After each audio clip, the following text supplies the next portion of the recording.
So I had a conversation with my mom. Came over to watch Clara, and she watched the video that I put up yesterday with the worst day of my life, when Chance got killed, and she was asking me about that, and she was like, "Is that it? Is that what it is that has bothered you?" And the best way I could to put it into words,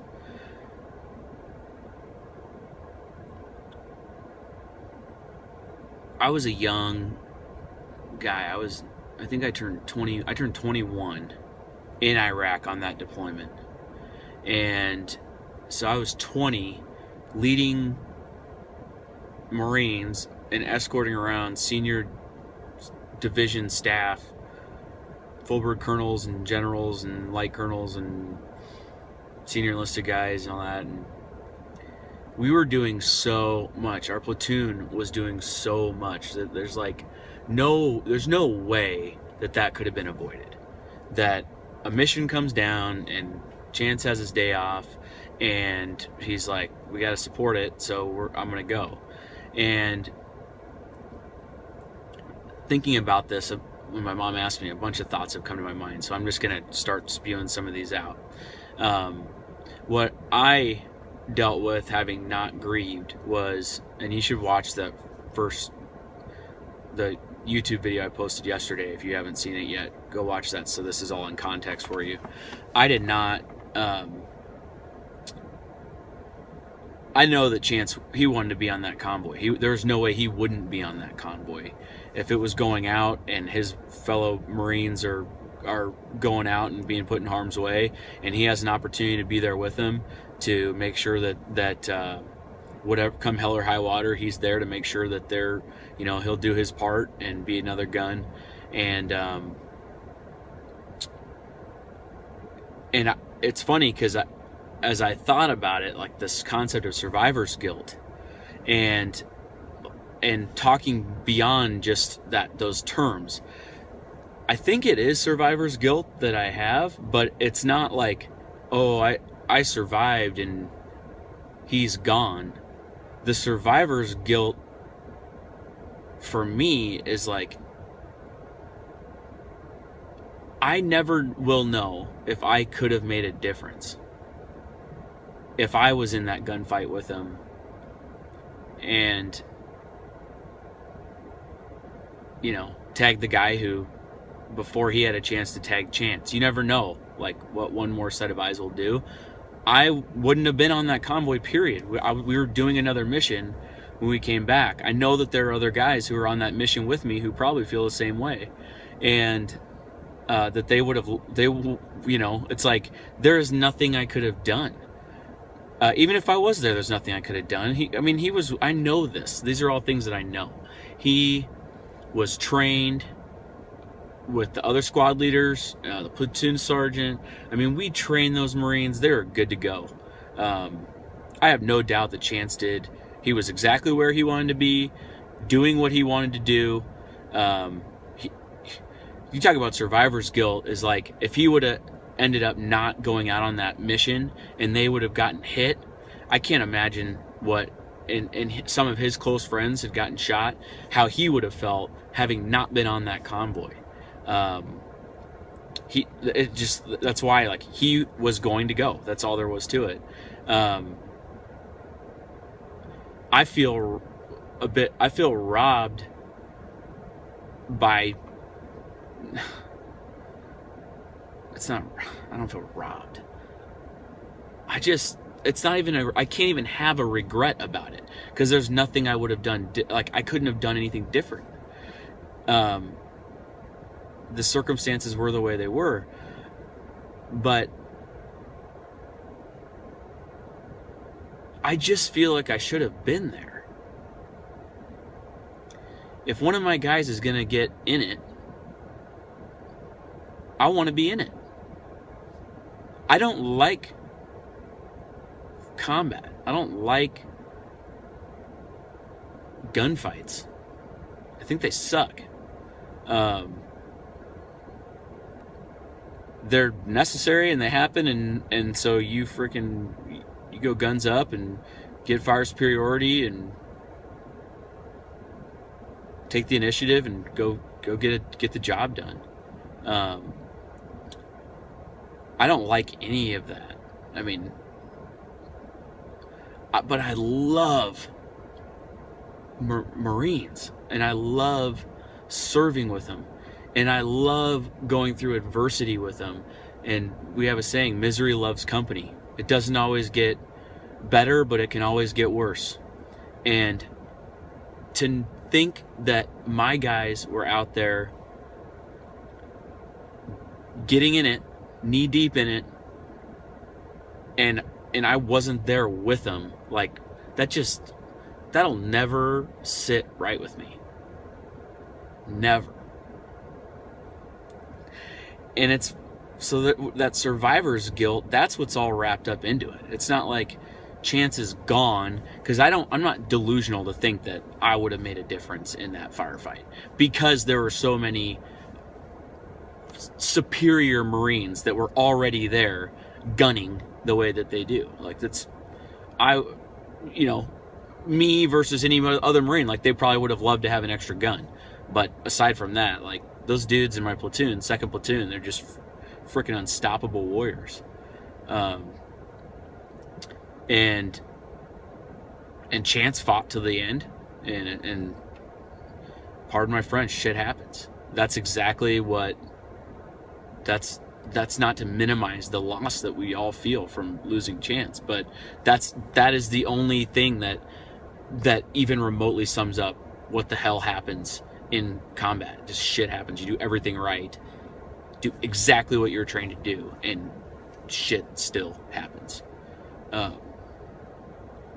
Just nuts. So the survivor's guilt is what's funny. Like, guys get back, and then I really don't know anybody that's like super excited to get into gunfights, especially if they've been in, like, not just some shots, snapping in or hitting the truck or things like that, but like a true fist fight. Like,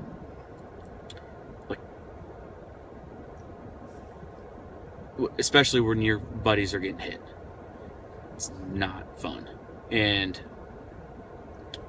there's a mission to do. But guys come back, like, and what's crazy is guys from that platoon came back from that deployment, and they actually switched units from that company to another company. Like, some guys got out, and they switched units so that they could redeploy again.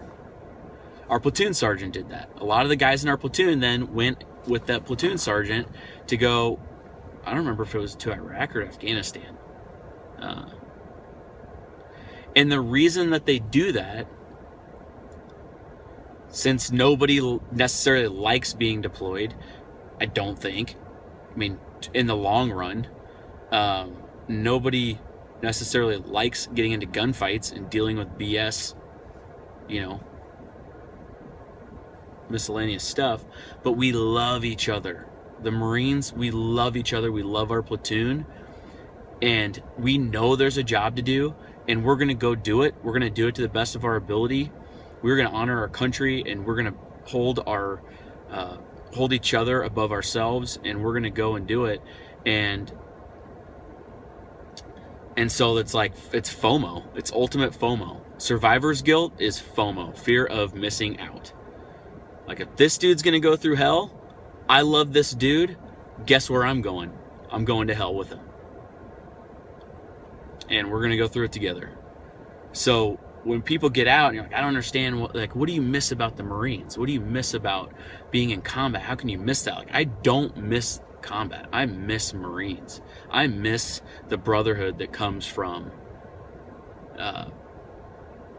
it's a 42 people that would take a bullet for anybody else in the platoon.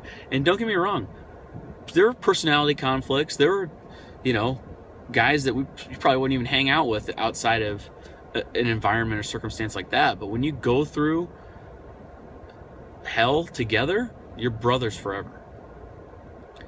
So I love all those guys from 2nd Platoon. Hands down the best group of men I've ever served alongside. My mom asked me, like, well, it was funny, like,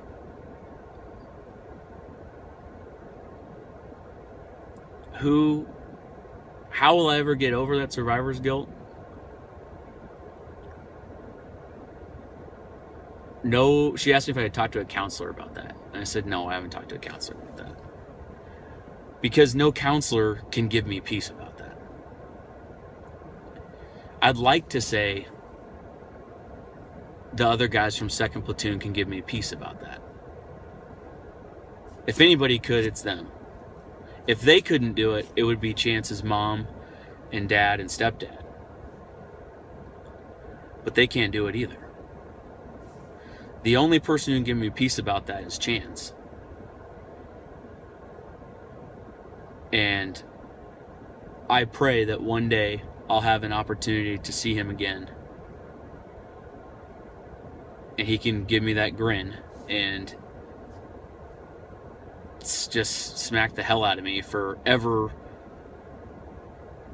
being as affected by his death than I have. There's probably so many machine guns in heaven that Chance is just blasting away on. That's a Marine's heaven. Just lots of machine guns and lots of targets. So, long video. I love that guy, Chance Phelps. Watch the movie. HBO shows Taking Chance. They made a movie about his body being escorted home. Taking Chance is an HBO film. Kevin Bacon's in it. They'll play it all weekend on HBO. You can go rent it. If you rent it, you'll see other guys from the platoon, our guys from the platoon on the extras. You'll see his folks on the extras. I would highly recommend renting the movie and watching the extras because it'll give you more insight into how Chance was as a Marine and some of those stories about him that you should know so you can know him better. And then also a little plug for go to chancephelps.org or is it chancephelpsfoundation.org? Just Google chancephelpsfoundation.org and go take a look at the website, watch the movie, donate to their cause, and just be there. That's the biggest takeaway I could get. Like, all I wanted to do that day was just be there.